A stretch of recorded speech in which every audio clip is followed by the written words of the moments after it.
Hello everyone, welcome to our channel. आज की इस वीडियो में हम बात करेंगे इग्नू बीसीए के प्रोजेक्ट एंड सिनॉप्सिस के बारे में। तो अगर आप इग्नू से बीसीए के स्टूडेंट हैं या इग्नू से बीसीए कर रहे हैं तो आपको पता होगा कि प्रोजेक्ट एंड सिनॉप्सिस क्या होता है, प्रोजेक्ट एंड सिनॉप्सिस कब बनाया जाता है और प्रोजेक्ट कब सबमिट किया जाता है। ठीक है, इन केस अगर आपको नहीं पता तो आज की इस वीडियो में हम प्रोजेक्ट एंड सिनॉप्सिस को डिटेल में डिस्कस करेंगे और सारी क्वायरीज़ को कवर करेंगे कि हमें प्रोजेक्ट कब बनाना होता है, सिनॉप्सिस कब बनाना होता है, कब प्रोजेक्ट सबमिट करना होता है, कब सिनॉप्सिस सबमिट करना होता है, प्रोजेक्ट एंड सिनॉप्सिस कैसे बनाएं और प्रोजेक्ट एंड सिनॉप्सिस से रिलेटेड क्या क्या ज़रूरी चीज़ें हैं, क्या इम्पॉर्टेंट है। ठीक है, प्रोजेक्ट एंड सिनॉप्सिस कैसे बनाएं कि एक ही बार में प्रोजेक्ट एंड सिनॉप्सिस हमारा जो है वो अप्रूव्ड हो जाए। क्योंकि आपको पता होगा कि बहुत से स्टूडेंट प्रोजेक्ट बनाते हैं और उनका रिजेक्ट हो जाता है। रिजेक्ट होने का कारण क्या है आज वो भी हम इस वीडियो में डिस्कस करेंगे। ठीक है, तो चलिए वीडियो को शुरू करते हैं।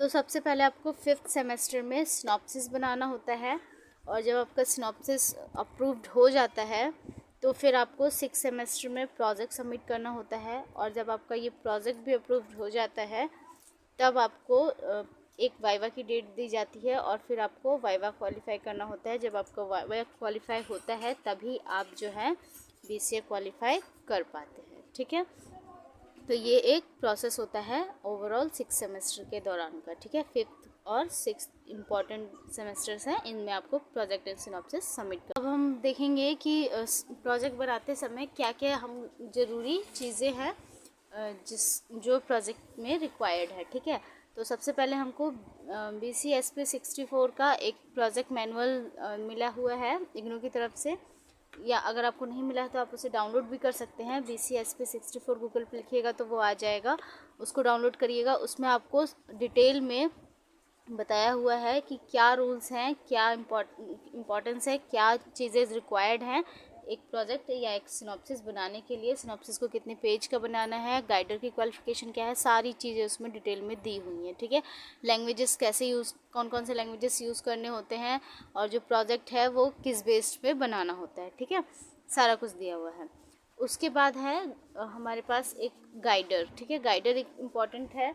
आप सिनॉप्सिस या प्रोजेक्ट कुछ भी बनाएंगे तो आपको गाइडर की डिटेल्स उसमें शो करनी ज़रूरी है कि आपने किसके अंडर्स में रहकर ये प्रोजेक्ट बनाया है। ठीक है, तो आपका जो गाइडर है उसकी क्वालिफ़िकेशन या तो वो PhD किया हुआ होना चाहिए या फिर वो मास्टर्स किया हुआ होना चाहिए और साथ ही में उसको 2 ईयर का इंडस्ट्रियल एक्सपीरियंस चाहिए। ठीक है, ये इम्पॉर्टेंट है गाइडर के लिए।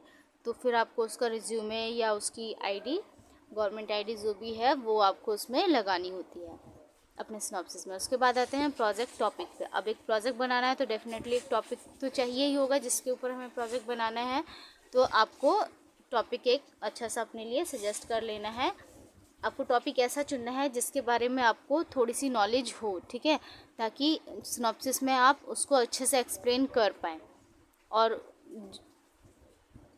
उसके बाद जो और ज़रूरी चीज़ होती है वो होती है लैंग्वेज। अगर आप प्रोजेक्ट या सिनॉप्सिस कुछ भी बना रहे हैं तो आपको एक लैंग्वेज पर अच्छी से कमांड होना ज़रूरी है। लैंग्वेज आप कोई सा भी ले सकते हैं, चाहे वो C# हो सकता है या जावा हो सकता है, PHP हो सकता है, पाइथन हो सकता है। ठीक है, कुछ भी हो सकता है, लेकिन आप या .NET हो सकता है, कुछ भी हो सकता है। तो किसी एक लैंग्वेज पे आपको अच्छे से कमांड है, वही लैंग्वेज लेकर के आप उसी प्रोजेक्ट को आप कंप्लीट कर सकते हैं। ठीक है, नेक्स्ट इम्पॉर्टेंट चीज़ है, उसके बाद मान लीजिए आपने 5th सेम में सिनॉप्सिस बना लिया। ठीक है, आपने एक टॉपिक सजेस्ट किया, एक लैंग्वेज में सिनॉप्सिस बना लिया और सिनॉप्सिस को स्पाइरल बाइंडिंग करवा करके उसमें फॉर्म अटैच करने होते हैं और गाइडर की डिटेल अटैच करनी होती है, उसका सिग्नेचर लेना होता है। ये सब फॉर्मेलिटी करने के बाद में आपने उसे स्पाइरल बाइंडिंग करवा करके इग्नू के RC में सबमिट कर दिया। ठीक है, तो फिर आपको प्रोजेक्ट प्रिपेयर, तो फिर जब आपका सिनॉप्सिस 5th सेम में अप्रूव्ड हो जाएगा तो फिर आपको एक 6 सेमेस्टर में प्रोजेक्ट कंप्लीट करना होगा। ठीक है, प्रोजेक्ट कंप्लीट करने के लिए आपको सेम चीज़ करनी होगी। इसकी सिनॉप्सिस का और गाइडर का सारा डिटेल और सिनॉप्सिस आपको लगाना होता है। साथ में आपने जो जिस टॉपिक पे सिनॉप्सिस बनाया है उसी टॉपिक का प्रोजेक्ट आपको बनाना है और उस प्रोजेक्ट को भी आपको हार्ड बाइंडिंग करवा करके इग्नू के आरसी में सबमिट करना है। और जब आपका प्रोजेक्ट अप्रूव्ड हो जाएगा तो आपको वाइवा की डेट दी जाएगी और आपको वहाँ पर जा कर के वाइवा देना होता है। वाइवा में वो आपसे प्रोजेक्ट से रिलेटेड क्वेश्चन करता है, ये कंफर्म करने के लिए कि ये प्रोजेक्ट आप ही ने बनाया है, आपको इस प्रोजेक्ट के बारे में कितनी नॉलेज है और किस पर्पज़ से आपने ये प्रोजेक्ट बनाया है, ये सारी चीज़ें उसमें होती हैं। ठीक है, तो चलिए अब मैं आपको ये प्रोजेक्ट एंड सिनॉप्सिस दिखाकर अच्छे से समझाती हूँ।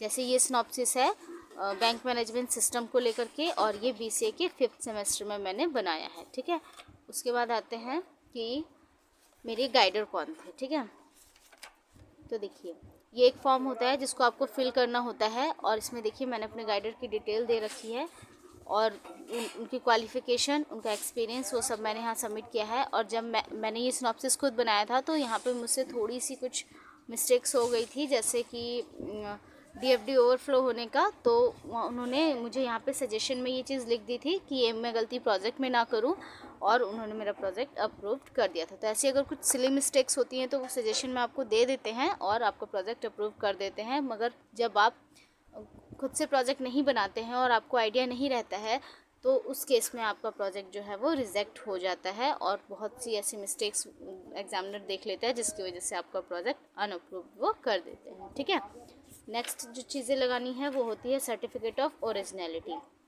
ठीक है, यहाँ पर आपका डिटेल और यहाँ पे आपके गाइडर का डिटेल फिल करना होता है, ये फॉर्म लगाना इंपॉर्टेंट है। उसके बाद आप अपने गाइडर की डिटेल, जैसे कि मैंने उनकी ये डिग्री लगाई है, ये उनका गवर्नमेंट आईडी लगाया है, ये उनके रिज्यूमे है। ठीक है, इस तरीके की आपको गाइडर की डिटेल सबमिट करनी होती है। उसके बाद आप आ जाते हैं अपने कंटेंट पे। आपका जो BCSP 64 है उसमें आपको टेबल ऑफ कंटेंट भी दिया हुआ है कि आपको जो सिनॉप्सिस प्रोजेक्ट है वो उसके क्या क्या कंटेंट्स पे उसको लिखना है। ठीक है, तो आपको इसको टेंशन लेने की ज़रूरत नहीं है, आप वहाँ से वो सारे कंटेंट देख करके उसको अच्छे से एक्सप्लेन कर सकते हैं। ठीक है, फिर इन कंटेंट पे आपको वर्क करना है और एक अपना सिनॉप्सिस कंप्लीट कर लेना है। ओके, वहाँ पे सिनॉप्सिस कितने पेजेस का होता है वो भी वहाँ लिखा हुआ है। आई थिंक 50 to 20 पेजेस वहाँ पे चाहिए होते हैं, तो आप इतने भी पेजेस बनाइएगा तो आपको सिनॉप्सिस अप्रूव्ड हो जाएगा, कोई टेंशन वाली बात नहीं है। ओके, नेक्स्ट देखते हैं प्रोजेक्ट को। उसके बाद ये हमारा प्रोजेक्ट, ये इसी फॉर्मेट में बनाना है फाइल को, और ऐसा लिखना है, ये फ्रंट पेज है। उसके बाद में आपको जैसा आपने सिनॉप्सिस का इंडक्शन लिखा है उसी इंडक्शन को प्रॉपर फॉलो करते हुए आपको इसको भी डिटेल में डिस्क्राइब करना है कि प्रोजेक्ट में क्या आपने इनोवेटिव, क्या क्रिएटिविटी की है। ठीक है, ये सारी चीज़ें आपको दिखानी है यहाँ पर। उसके बाद इसमें कुछ आपको प्रोग्रामिंग करनी है। ठीक है, इस तरह से, और इस प्रोग्रामिंग को रन करके इसका आउटपुट भी इसमें अटैच करना है। और आप चाहें तो CD या इस तरीके CD-VD का भी यूज़ कर सकते हैं अच्छा प्रेजेंटेशन के लिए, लेकिन आप चाहें तो इसमें सिर्फ आउटपुट अटैच करके भी इसको कंप्लीट कर सकते हैं। ठीक है, तो आज की वीडियो में बस इतना ही।